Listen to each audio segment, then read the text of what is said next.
सनकाद ऋषि ने जब भागवत की कथा सुना रहे थे, ज्ञान और वैराग और भक्ति को, तब वो कथा में इतना रस था कि कथा जब चल रहा था, कथा में स्वयं भगवान विष्णु प्रकट होते हैं। खुश होकर के स्वयं भगवान विष्णु प्रकट होते हैं। प्रकट होकर के ज्ञान और वैराग को अपना वापस देते हैं और भक्ति से पूछते हैं, आपको क्या चाहिए? भक्ति कहता है कि भक्ति के माध्यम से जो भी आपको पुकारे, आप उसके घर जाएंगे। जब भगवान विष्णु पूछते हैं भक्ति से, तो भक्ति ये कहता है कि वचन दीजिए कि भक्ति के मार्ग में जो भी आपको पुकारे तो आप उसके घर जरूर जाएंगे। चाहे उच्च जाति हो, चाहे नीच जाति हो, चाहे कैसा भी हो, इसी संसार में कैसा भी प्राणी हो, तो आप उसके घर जाएंगे और उसको दर्शन देंगे, ये वचन दीजिए। तो भगवान तथास्तु करते हैं और उसी दिन से भक्ति के माध्यम से हम भगवान को पा सकते हैं। ज्ञान और भक्ति के माध्यम से भगवान को हम प्राप्त कर सकते हैं। भक्ति मतलब क्या? भक्ति मतलब सिर्फ पूजा पाठ करने से भक्ति नहीं है। भक्ति मतलब अपना खुद को समर्पण कर देना। ये संसार से दूर रह करके, मतलब संसार से दूर रह करके मतलब क्या? संसार में रह करके अपने मन से दूर, तब हम भगवान को प्राप्त कर सकते हैं। इसी संसार में रह करके भी हम कर सकते हैं। संसार में सब कुछ अपना कर्तव्य करते हुए हम भगवान को याद कर सकते हैं और भगवान के हम भक्ति कर सकते हैं। हम इसी तरीका से भगवान को प्राप्त कर सकते हैं। तो सनकाद ऋषि एक दूसरी कथा सुनाते हैं कि तुंगभद्रा नदी के तट पे आत्मदेव नाम से एक ब्राह्मण रहते थे और उनके पत्नी के नाम था धुंधली। और जो ब्राह्मण देव है वो बहुत भक्ति करते थे, भगवान के भक्त थे, बहुत भगवान को मानते थे और भगवान की सेवा करते थे और पूजा पाठ भी भगवान के करते थे। हमेशा बहुत मानते थे भगवान। और उनका जो पत्नी धुंधली वो अवगुणी थी, बिल्कुल ही उसमें मतलब गुण नाम की कोई चीज ही नहीं है। जितने भी अवगुणी काम है वही करती थी। घर घर जा जा करके झगड़ा कराना, इसके बातें उसके कहना, बस यही काम था। दिन भर भटकना और इसके घर उसके बातें, उसके घर उसके बातें, झगड़ा करवाना, बस यही काम था। जितने भी अवगुणी उसी में ही थी। और जो आत्मदेव थे वो बड़ा भक्त थे और बहुत भगवान के सेवा करते थे और भगवान के भक्ति और भाव में रहते थे बिल्कुल। और सब कुछ जीवन में वो खुश थे। जब कोई भक्त होता है तो वो हमेशा खुश रहता है। कितना भी जीवन में सुख दुख आ जाए, लेकिन वो भक्त यही कहता है कि जो कर रहे हैं भगवान सही कर रहे हैं, जो हो रहा है वो सही हो रहा है। क्योंकि जब भक्ति भाव में हम रहते हैं तो सब कुछ जो कर रहे हैं, हमें भगवान के ऊपर विश्वास होता है कि जो कर रहे हैं भगवान बिल्कुल सही, वो हमेशा खुश रहते थे अपना जीवन में। तो लेकिन एक चीज उनका कमी था, इनके जीवन में एक चीज कमी थी, वो क्या था, उनके कोई संतान नहीं था,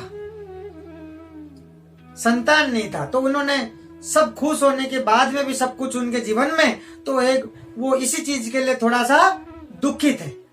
तो एक बार इस चीजों को सोच करके बड़े दुखी होकर के उन्होंने फैसला कर दिए, मैं जान दे दूंगा, क्योंकि बच्चे की बगैर अब तक क्या जीवन है, बिना संतान की क्या संसार है, क्या जीवन है।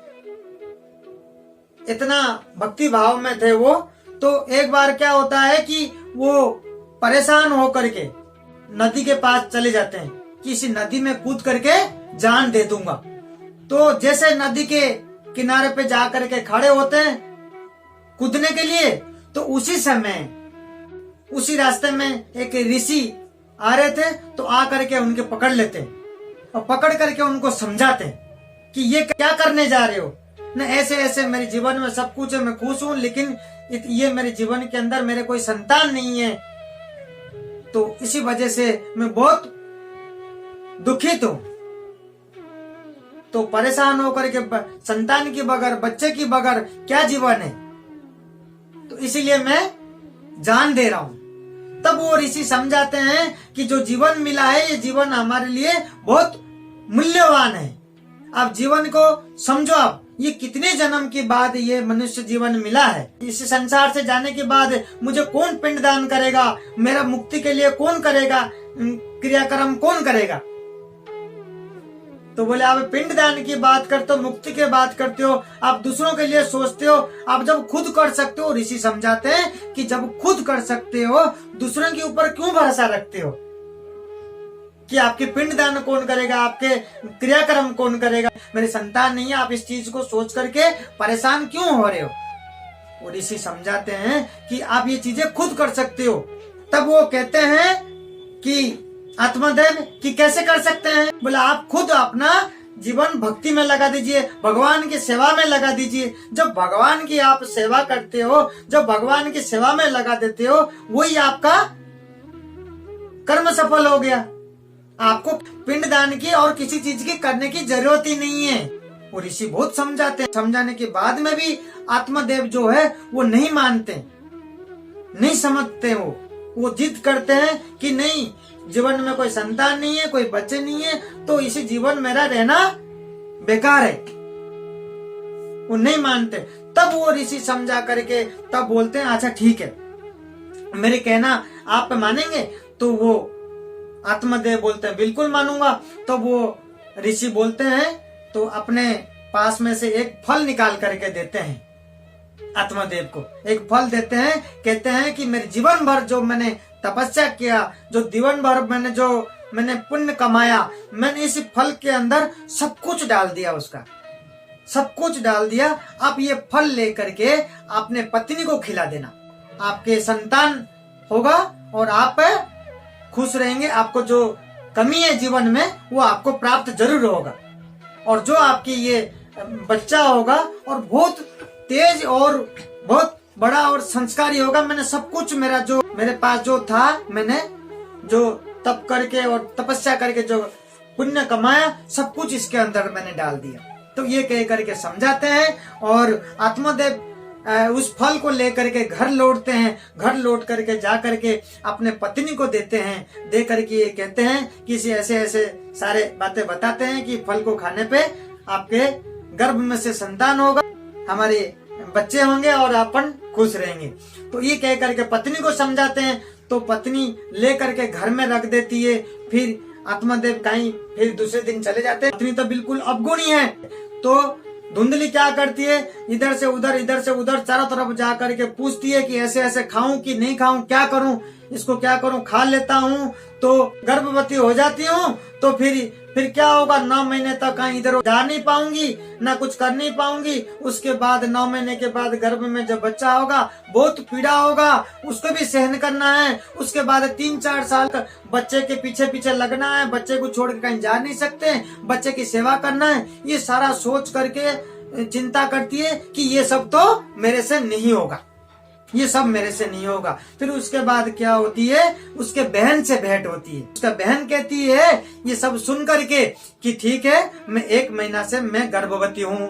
उनके बहन कहती है, धुंधली के बहन कहती है कि 1 महीना से मैं गर्भवती हूँ। देख, तेरे पास धन दौलत सब कुछ है, मेरे पास बच्चों का कोई कमी नहीं है, और ऐसे करना, एक शर्त रखना आत्मदेव के पास कि मेरा बहन के घर में ही बच्चा जन्म दूंगा, बहन के घर में ही रहूंगी।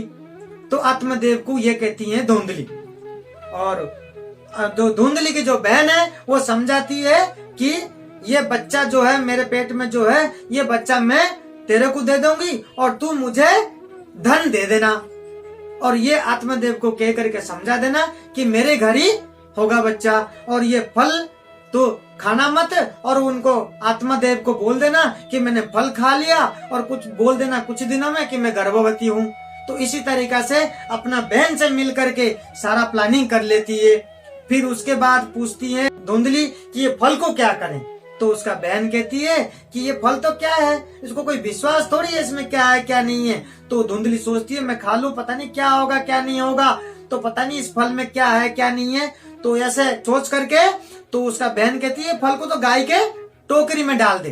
तो वो फल को लेकर के क्या करती है धुंधली, गाय के टोकरी में डाल देती है। अपने घर में जो गाय है वो गाय के टोकरी में डाल देती है। तो इसी तरीका से फिर आत्मदेव को सारे बातें बता देती है धुंधली। तो कुछ दिनों के बाद, कुछ महीनों के बाद जब बच्चे की समय होता है, तब वो जो फल जो गाय के टोकरी में डाला था, तो जो गाय ने खा लिया था, गाय कुछ दिनों में गर्भवती हो जाती है। गर्भवती जब होती है, जब समय होता है बच्चे जन्म का, तब गाय के पेट से एक बच्चा जन्म होता है। शरीर तो मनुष्य की शरीर है, और कान जो है वो गाय का कान है, और उसके नाम देते हैं गोकर्ण। और दूसरा जो उसका बहन के बच्चे जो धुंधली ले करके आती है घर में, और उसका नाम देते धुंधकारी, उसका नाम देते हैं धुंधकारी। ये सारे बातें आत्मदेव को कुछ भी पता नहीं चलता। तो वो जो बहन की घर से जो बच्चा लेकर के आती है धुंधली, तो उसका नाम हो गया धुंधकारी। और गाय के पेट से जो जन्म हुआ, गाय के गर्भ से जो जन्म हुआ, वो हुआ गोकर्ण नाम दिए। और जो गोकर्ण है बड़ा सुविचार और संस्कारी, एकदम माता पिता को मान सम्मान देना, सारे व्यवहारिक और गुण कुट कुट के भरे हुए हैं, एकदम बड़ा संस्कारी हुआ। जैसे जैसे बड़ा होता गया बड़ा संस्कारी हुआ। और धुंधकारी बिल्कुल एकदम ऐसा बच्चा सर्व अगुण संपन्न, जितना भी खराब गुण है कुट कुट के भरा हुआ उसी बच्चे में, जितना भी उल्टे सीधे हरकतें और जितना भी कुकर्म वो करने लगा, सारे के सारे इस तरीके से। जितना भी जैसे माँ का गुण था उसी हिसाब से धुंधकारी का जो गुण निकला, उससे भी कई गुना आगे एकदम सारा उल्टा ही हुआ। और धीरे धीरे बढ़ते गए, और धीरे धीरे इसने जितना भी पाप कर्म और उल्टे सीधे हरकत करता गया, और जो अपना गोकर्ण है वो अच्छे अच्छे कर्म करते हुए आगे बढ़ता गया, बड़ा होते गए। और जैसे बड़े होते हैं, कुछ दिनों की बाद, बड़े होने के बाद क्या होता है, तो गोकर्ण कहते हैं पिताजी को। उस जमाने में क्या होता था कि जैसे बच्चे हो गए और बड़े हो गए, बड़े होने के बाद ज्यादा दिन तक कोई मतलब घर में परिवार में बंद के नहीं रहते थे। जैसे विवाह हुआ, विवाह के बाद बच्चे हुए, बच्चे बड़े हो गए, उसके बाद क्या होता था कि तप करने चले जाते थे या भक्ति में लीन हो जाते थे, भगवान के सेवा में लग जाते थे। ऐसे सब करते थे, घर परिवार से थोड़ा सा दूर होकर के अपने भक्ति भाव में लग जाते थे। तब गोकर्ण जी ने पिताजी को बोले अब मैं बड़ा हो चुका हूँ और इस तरीके से आपके भी उम्र हो चुका है, आपको भक्ति भाव में चल जाना चाहिए। तो वो घर छोड़ करके अपने भक्ति में लग जाते हैं, लीन हो जाते हैं। तो उसके बाद कुछ दिनों में गोकर्ण भी अपना भक्ति में, वो बिल्कुल एकदम बचपन से भक्ति भाव में थे और भक्ति में लग करके भगवान की सेवा करने लग जाते हैं वो। उसके बाद क्या होता है, धुंधकारी, ये बिल्कुल एकदम बड़े होने के बाद धुंधकारी एक दिन क्या हुआ, इतना मतलब गलत रास्ते पे चले जाता है, एकदम मदिरा पीना, चोरी करना, जितना भी मतलब खराब काम है सारे करने लगता था। तो एक बार क्या हुआ, पैसे की संकट की वजह से आकर के एक बार माँ से पैसा मांगा, और जैसे माँ ने पैसा नहीं दिया, क्या पीने के लिए, मदिरा पीने के लिए, वो एकदम नशे में चूर होकर के माँ को पीट पीट करके ऐसे हालत कर दिया। उसी समय उसी क्षण माँ की प्राण निकल जाती, उसके माँ की प्राण निकल गया, पीट पीट करके अपने माँ को मार दिया धुंधकारी ने। तो क्या हुआ, तब धुंधकारी बिल्कुल ही एकदम अकेला होकर के एकदम घर में और उत्पात मचाने लग गया। एकदम ऐसे होने लग गया कि माँ भी गया, पिताजी भी गए, भाई भी गया, अब अकेला हूँ, मैं राज करूंगा। तब क्या हुआ, उल्टे सीधे हरकत करने लग गया। एकदम घर में ला करके स्त्रियां एकदम सुबह शाम दोपहर एकदम ला करके 2-2 5-5 एकदम बहुत सारे एकदम स्त्रियों को ला करके घर में इकट्ठा करना, मतलब एकदम से उल्टे सीधे काम करना और उनके साथ रहना, ऐसे काम करने लग गया। अब क्या हुआ, कुछ दिनों के बाद सारे ये जो सब लेकर के आता था धुंधकारी, ये स्त्रियों को लेकर के, ये सब ने इकट्ठा होकर के एक दिन सोचा, तो राजा के घर आता जाता है, सब लोग इनको जानते हैं, कभी इसके वजह से हम फंस नहीं जाए, इसके वजह से हम फंस नहीं, ये हमारे पास आता जाता है, हम इसके घर आते जाते हैं, ये कहीं फंस नहीं जाए। तो सबने मिल करके सोचा इसको हम जान ले लेते हैं। तब एक बार क्या होता है, धुंधकारी को सारे मिल करके, एक बार सारे स्त्रियों ने मिल करके ना एक दिन मदिरा पिला लेते हैं, तो नशे में चूर कर देंगे, ये कुछ करने की सक्षम नहीं रहेगा, उस टाइम में हम इसके प्राण ले लेंगे। तो एक कमरा में बंद करके इस तरीका से हालत में इसके ऐसा करते हैं, और करने के बाद में भी प्राण निकलता ही नहीं है, क्योंकि उसने इतना पाप किया। सबने मिल करके इसको कठोर दंड देने में भी उसके बंद करके मारा पीटा, और खूब उसको पिलाने के बाद कुछ सक्षम नहीं रहा, फिर भी इसके जान नहीं निकल रहा था। तब क्या किया इन्होंने, गरम आग जलती हुई कोयला, जो कोयला जलती हुई ला करके इसके मुख में भी डाला, चारों तरफ डाला, मुख में भी डाला, सब कुछ इतना मतलब कठोर प्रहार किया इन्होंने सब मिल करके, तब जा करके इसके प्राण निकले। सब मिल करके इसका जान ले ली, और जान लेने के बाद जब प्राण निकल गया, जब धुंधकारी जान चला गया, तब भाई को गोकर्ण को पता चला। गोकर्ण आकर के इसके क्रियाक्रम करना और घर में लौट करके आकर के घर को सारा मतलब शुद्ध करना, सारे गंगा जल छिड़का कर शुद्ध करना, इनके सारा जो भी क्रियाक्रम कर सारा काम खत्म किया। और खत्म करने के बाद क्या हुआ, कुछ दिनों के बाद तो एक बार रात को गोकर्ण घर के अंदर थे, तो एक बार आवाज होता है ऊपर से, तो गोकर्ण बोले कौन है कौन है, इस तरीके से जैसे पूछने लगा तो गोकर्ण जी ने, तो ऊपर से एक आवाज आता है कि मैं तुम्हारा भाई धुंधकारी हूँ, मैं तुम्हारा भाई धुंधकारी हूँ, मेरा योनि प्रेतात्मा में है, मेरे आत्मा को शांति नहीं मिला। तो बोले ऐसे कैसे हो सकता, कौन बोलता है? गोकर्ण जी ने बोले ऐसे कैसे हो सकता है, मैं गया, मैंने श्राद्ध वगैरह सब कुछ आपके लिए इत्यादि सब कुछ करके आया, सब कुछ जैसे जैसे होना चाहिए सब कुछ क्रियाक्रम किया, ऐसे हो ही नहीं सकता। बोले ऐसा हुआ, मैंने बहुत पाप किया, तो गया जी के श्राद्ध करने से मेरे को मुक्ति नहीं मिलेगी। भाई को बोलता है कि मैंने बहुत पाप किया, तो उस पाप में गया जी के श्राद्ध करने से भी मुझे मुक्ति नहीं मिलेगा। तब गोकर्ण जी ने पूछते हैं कि कैसे मिलेगा, तो उस टाइम सूर्य नारायण से पूछते हैं, सूर्य नारायण को रोक करके पूछते हैं। तब सूर्य नारायण कहते हैं गोकर्ण जी को कि सप्त प्रयाण करने से होगा। सप्त प्रयाण मतलब साप्ताहिक भागवत का कथा, साप्ताहिक भागवत का कथा करके जब आप सुनाएंगे तब इसको मुक्ति मिलेगा। तब गोकर्ण जी ने पूरे सप्ताह प्रयाण का भागवत कथा जो साप्ताहिक होता है तो प्रारंभ के तैयारी करते हैं। तो सोचते हैं धुंधकारी है, वो तो योनि प्रेत में है, प्रेतात्मा की योनि में है, तो कैसे सुनाया जाए। प्रेतात्मा की जो योनि होती है, जो प्रेतात्मा होता है, वो एक जगह कभी टिकता ही नहीं, वो चारों तरफ भटकता रहता है। वो कैसे किया जाए, तो उन्होंने 7 गांठ वाला एक बांस लाए, 7 गांठ वाला एक बांस लाए, जहां कथा कर रहे थे वहां रखा गया, और जैसे जैसे एक एक दिन का कथा खत्म होता गया तो एक एक गांठ को काट दिया गया।